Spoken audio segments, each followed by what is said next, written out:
Selamat sore saudara-saudara. Makin berbahagia, semakin bertumbuh iman dalam keluarga kita.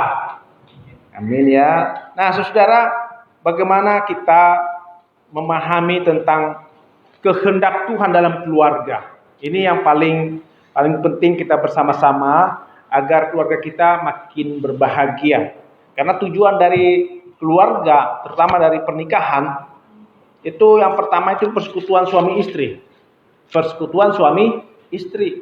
Kemudian mereka membangun sifat-sifat Allah, ya, sifat-sifat Allah. Dan yang ketiga, berbahagia, sejahtera, bertanggung jawab dalam gereja dan juga di tengah-tengah masyarakat. Itulah tujuan pernikahan. Dan tujuan keluarga juga sama. Sama itu. Keluarga itu ada persekutuan suami istrinya. Nah, persekutuan suami istri itu artinya apa? Bahwa orang itu senantiasa sehati sepikiran untuk mendalami kehendak Tuhan, bukan kehendak sendiri. Ya. Kalau orang hanya memikirkan kehendak sendiri, misalnya nih waktu pacaran, saya maunya ini A, B, C, D, kata yang cowok. Terus kata yang cewek, saya maunya ini A, B, C, D, dan yang berbeda. Nah saudara, kalau kehendak berdua waktu pacaran berbeda, itu bubar gerak itu, ya, nggak bakalan yang melanjut ke pernikahan. Harus ada yang sama-sama kita kerjakan. Makanya ada orang lagi pacaran dia ngomong sama saya, Pak, gimana sih cara pacaran? Kok saya putus-putus melulu katanya? Ya karena memang nggak sehati sepikiran, berantem aja kerjaannya. Ngapain pacaran berantem? Ya, sama aja ngapain menikah tapi berantem aja terus. Sehati sepikiran itu adalah belajar satu kehendak. Bukan kehendak suami, bukan kehendak istri, bukan kehendak orang tua, bukan kehendak anak. Yaitu kehendak Tuhan yang dibaca. Yang mau kita lakukan bersama itu adalah kehendak Tuhan. Nah, itu yang disebut dengan persekutuan suami istri, persekutuan orang tua dan anak. Jadi, kalau orang tetap dengan egonya sendiri, kehendak saya, ya mungkin keluarganya jalan terus, tapi diem aja, nggak mau suaminya nggak ngomong, istrinya nggak ngomong, pokoknya main kode-kode aja, gitu. Kenapa main kode-kode aja? Takut berantem. Asal ngomong berantem terus. Nah, keluarga yang seperti ini terakhirnya tujuannya nggak berbahagia, ya, nggak bahagia keluarga ini. Ya. Jalan aja karena takut sertifikat nikahnya, ya, takut cerai, takut ini, karena ada sertifikat nikahnya kan. Jadi keluarga ini hanya membangun keluarga karena sertifikat, ya. Nah, sertifikat ini termasuk kuasa, ya. Kuasa yang melegalkan mereka menikah, kuasa yang membuat orang menyaksikan, ya. Nah, kalau orang menerima kuasa dari sertifikat, bukan kuasa dari Tuhan, maka pernikahannya kering, ya. Nggak ada bahagianya, nggak ada damainya, nggak ada sukacitanya, nggak ada segarnya keluarga ini. Tapi kalau dia menerima kuasa dari sorga, bukan dari manusia. Kalau surat-surat nikah itu kan dari manusia kan, dari lembaga gereja kan, lembaga organisasi gereja kan, dibikin sudah menikah, tanda tangan ketua majelis. Nah, itu kuasa. Kalau hanya dari sertifikat itu kuasa dari manusia. Nah, inilah yang penting, bagaimana dalam percakapan persekutuan itu kita menerima kuasa dari surga, bukan dari manusia. Nah, saudara, ketika orang konflik suami istri, ada suami seperti ini. Dari sejak kecilnya dia dimanja, ya. Sejak kecilnya dimanja. Terus asal dia nggak sekolah nggak apa-apa, kebanyakan main game juga nggak apa-apa, gitu kan. Akhirnya setelah dia jadi bapak, ya, dia nggak kerja dia juga nggak apa-apa karena duit orang tuanya banyak, gitu. Terus dia main game dia kerjaannya, ya.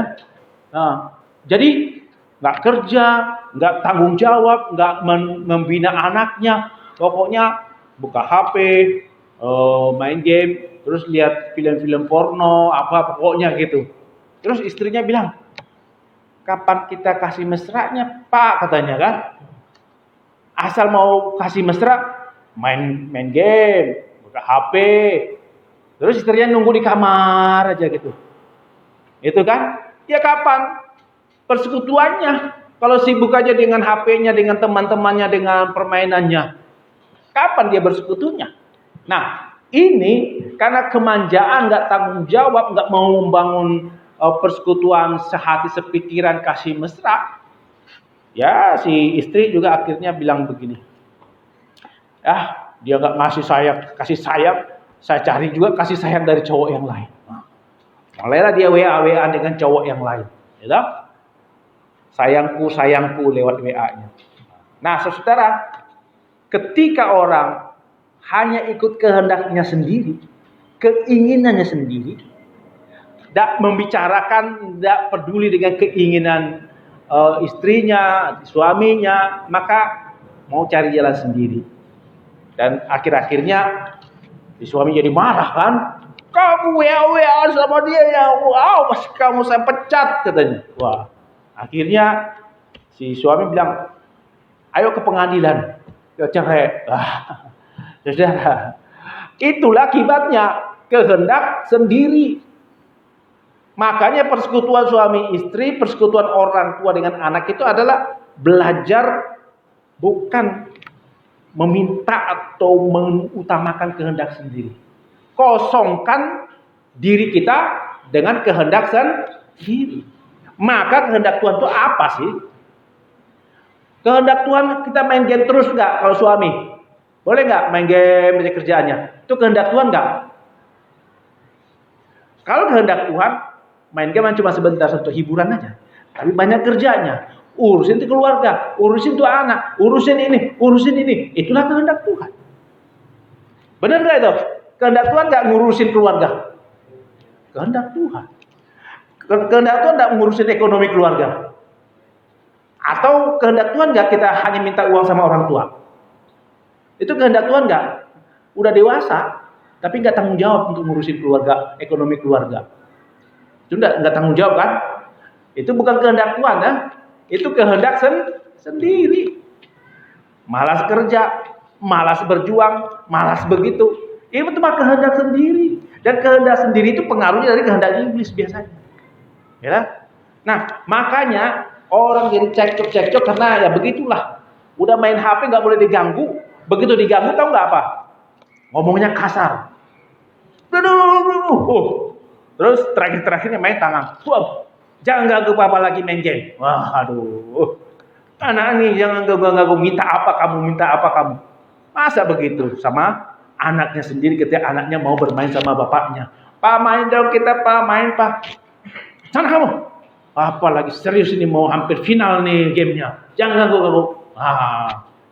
Begitulah yang membuat cekcok relasi bapak dengan anak kan. Oh begini ya bapak saya ya, nggak boleh ganggu ya. Nah begitu tuh Pak, anaknya urus main-main kemana-mana, nggak pernah ke rumah lagi. Terus bapaknya sama mamanya, kemana nak? Kok Pak nggak main ke rumah, nggak di rumah, kamu urus sendiri-sendiri. Nah mulailah melawan anaknya. Nah itulah konflik kehendak sendiri, tidak membicarakan kehendak Tuhan. Nah apalagi ya, kalau istri sudah diperlakukan semena-mena, anak tidak dipedulikan, ya rusaklah keluarga itu, nggak ada bahagianya. Ya, makanya ada orang kabur ke rumah orang tuanya, nggak tahan dia suami seperti itu. Tapi ada istri yang suka cari-cari kesalahan. Ini salah ini katanya suami salah ini, jalannya salah ini, semua salah. Pagi siang sore disalah-salahin. Akhirnya suaminya stres juga kan. Cari cewek lah yang gak pernah nyalahin saya gitu kan. Nah saudara, menyalahkan orang lain, mencari-cari kesalahan itu kehendak Tuhan apa kehendak sendiri itu? Kalau kehendak Tuhan kan jangan menghakimi toh. Nah inilah yang sering terjadi. Apa kehendak Tuhan dalam berkomunikasi? Mencari kesalahan seperti pemimpin Yahudi, atau mencari apa yang baik yang membuat orang makin bertobat, makin diubahkan? Ada salah ini, bagaimana itu berubah dengan cara-cara yang menurut kehendak Tuhan. Jangan seperti orang-orang yang suka cari kesalahan aja sehingga tidak ada damai, tidak ada ketenangan. Ya. Kakak beradik berantem aja kerjanya, minjem barang, nggak boleh, marah, ya kan? Terus gantian, nggak mau pinjamin, ya. Barang dirusak, misalnya seorang anak nyoretin mobilnya yang baru, mobil bapaknya baru, langsung dipukul tangannya sampai cacat itu tangan anaknya. Nah, saudara, mengapa sampai dipukul? Apakah itu kehendak Tuhan supaya anak itu bertobat? Apakah begitu cara membuat orang bertobat dengan memukul tangannya? Nah, Tuhan nggak pernah memukul manusia supaya manusia itu bertobat, nggak pernah. Makanya penyesalan dosa itu memang kesadaran ketika dia dikatakan ya, disuruh tugas, nak pergi ke kebun anggur, nah mau, tapi di tengah jalan dia sadar, oh bapaknya yang minta, ya deh aku melakukan. Jadi bukan karena dipukul toh, si anak yang tadi, yang pertama, yang tadi mengatakan tidak mau, kemudian dia mau mengerjakan, apa karena dipukul bapaknya? Enggak kan? Di dalam cerita itu memang ada kesadaran dirinya, ada penyesalan dirinya. Nah inilah, kalau dalam keluarga kita punya kuasa dari Tuhan, kuasa Tuhan itulah yang membuat kita mengalami penyesalan. Oh iya ya, buang-buang waktu itu nggak benar, nggak sesuai dengan kehendak Tuhan. Ya dah? Sadar, jangan ditunggu dipukulin dulu sama bapak. Ini kamu main-main gitu, main di HP, main apa? Diteriakin, bukan.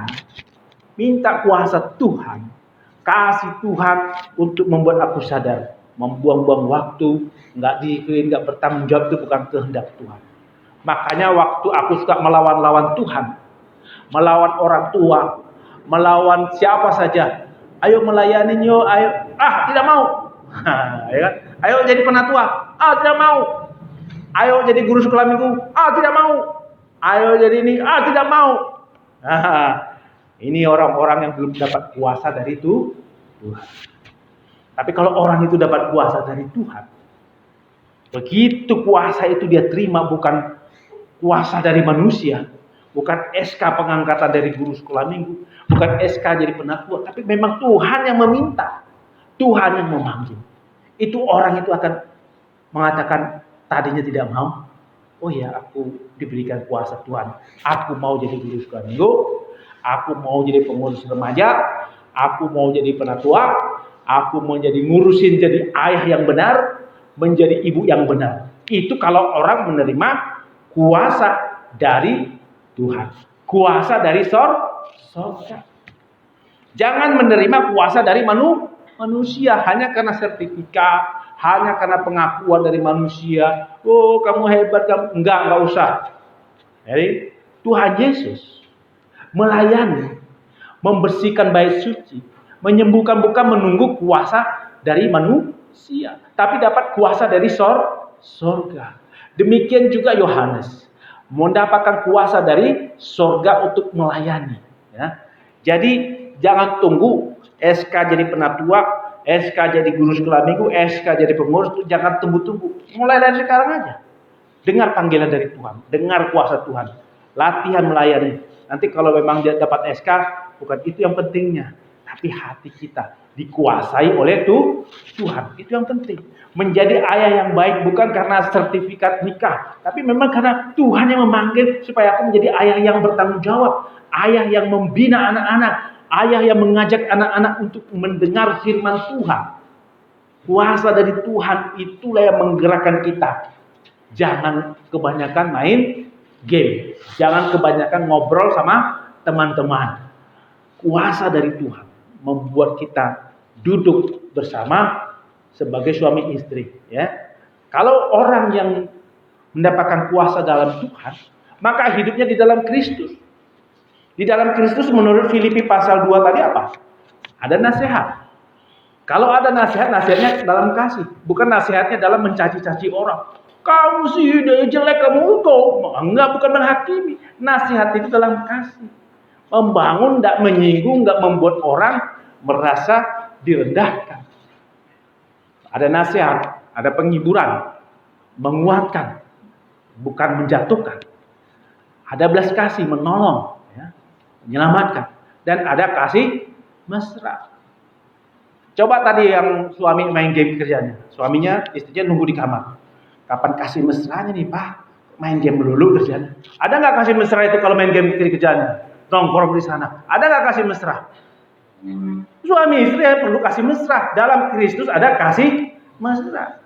Ada lagi belai-belai sedikit, apa kedelus-delus gitu. Kasih mesra. Ya, gratis lagi. Cuma ngambil belai-belai begitu aja. Kasih mesra itu kalau suami istri ya begitu. Jangan berdua sama istri. Apa kesalahanmu? Baru tidur. Itu gak ada kasih mesra. Ya, benar nggak ini? Dalam Kristus ada kasih mesra. Kasih mesra itu kehendak Tuhan nggak? Suami istri ya, bukan dengan istri orang lain ya. Kasih mesra itu kehendak Tuhan nggak? Lakukan, wujudkan kehendak Tuhan dalam kasih mesra. Jangan tonjok-tonjokan sama suami istri. Jangan caci-caci maki, jangan cakar-cakaran. Ya. Masalah uang ya bicarakan. Itu milik bersama, bukan milik suami, bukan milik istri. Masalah pola asuh anak bagaimana kita bicarakan. Ya. Jangan menurut saya begini, menurut istri begini, enggak, bicarakan dalam kasih mesra. Maka orang yang seperti itu sudah melakukan kehendak Tuhan. Kasih mesra, belas kasihan. Nah, orang kalau belum bisa melakukan kasih mesra, menasehati, nggak bisa menasehati dengan tidak menghakimi, itulah minta sama Tuhan kuasa Tuhan. Hingga pada saatnya kita akan mengatakan, wah, saya tadinya nggak bisa loh menasehati, nggak bisa untuk tidak menghakimi, tapi karena kuasa Tuhan. Dulunya nggak mau, sekarang saya mau melakukan belas kasih. Saya mau melakukan kasih mesra. Gimana nih Bapak Ibu? Ada kasih mesra nggak suami istri? Kalau belum, minta sama Tuhan kuasa Tuhan biar kita menyesali. Selama ini nggak ada kasih mesra kita ya. Saya mau bertobat. Saya mau menyesali di hadapan Tuhan. Bangunlah kasih mesra, bangunlah persekutuan suami istri. Ya, jangan dipaksa-paksa oleh pendeta atau penatua. Minta kuasa Tuhan. Minta kuasa dari sorga. Minta penebusan dari Tuhan Yesus. Supaya dihancurkan semua kebencian, dendam, sakit hati dalam hati kita ini. Sehingga kita bisa melakukan apa yang menjadi kehendak Tuhan. Nah, setelah kita melihat dari Filipi ini, ya, Filipi itu kasih mesra, juga ditekankan dalam Filipi itu adalah kerendahan hati. Orang yang mau melakukan kehendak Tuhan, orang yang rendah hati. Kalau orang sombong, firman itu bukan untuk saya, untuk dia. Nah, itu orang yang sombong. Karena nggak cocok firman Tuhan untuk dirinya. Karena dia masih suci, nggak ada salahnya. Tapi kalau orang rendah hati, Filipi pasal 2 tadi itu memang cocok untuk saya. Saya mau menyesali diri saya. Saya kurang kasih mesra. Saya kurang memberikan nasihat. Saya kurang menasehati sepikiran, mau ikut kata kepentingan sendiri, mau ikut keinginan sendiri, nggak pernah membicarakan dengan suami dengan istri, maunya saya maunya aja, gitu kan? Di situ kita rendah hati. Orang yang rendah hati gampang untuk menyesali dosa, gampang untuk diubah oleh Tuhan. Tapi kalau orang yang ngotot, keras hati, seperti pemimpin Yahudi, udah Tuhan katakan, coba. Kalau kamu memilih mana anak yang tadi mengatakan tidak, kemudian iya, atau anak mengatakan baik Bapak, tapi tidak mau melakukan, mana yang kamu pilih? Dia nggak jawab juga. Itulah orang keras hati. Harusnya kita memilih adalah yang mengatakan tidak, tapi melakukan kehendak Tuhan. Itu yang kita pilih, itu yang kita imani. Ya, anak-anak, bapak-bapak, ibu-ibu semuanya pilih yang seperti anak yang mengatakan tidak, tapi akhirnya dia melakukannya. Nah, siapa yang mengatakan tidak? Dikatakan adalah pemungut cukai dan pelacur-pelacur. Nah, artinya apa? Nanti kalau koruptor yang menghabiskan uang triliunan tiba-tiba jadi penatua di Tegal Alur, kita terima nggak? Atau kita bilang seperti pemimpin jadi, saya nggak mau gereja di sini karena penatuannya koruptor. Padahal kan sudah bertobat, seperti pemungut cukai. Jadi jangan melihat orang dari masa lalunya, tapi lihat sekarang pertobatannya. Benar-benar bertobat ya, bukan munafik ya. Jadi kalau ada dulu misalnya dia seperti PSK gitu kan, tiba-tiba jadi penatua di sini, begini ya. Jangan lihat masa lalunya, tapi lihat pertobatannya. Karena Tuhan melihat orang yang seperti itu. Dulunya dia jahat seperti Paulus ya, jahat nggak Paulus? Membunuh orang atau menyiksa. Dia melakukan hukum Taurat tapi menyiksa orang.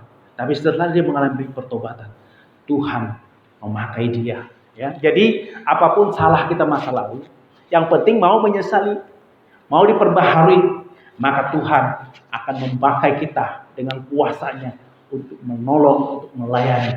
Dan itulah kehendak Tuhan yang harus kita lakukan. Kira-kira nangkap nggak kira bagaimana mewujudkan kehendak Tuhan dalam keluarga? Nangkap nggak penjelasannya tadi? Bisa diterima nggak nih? Bisa ya?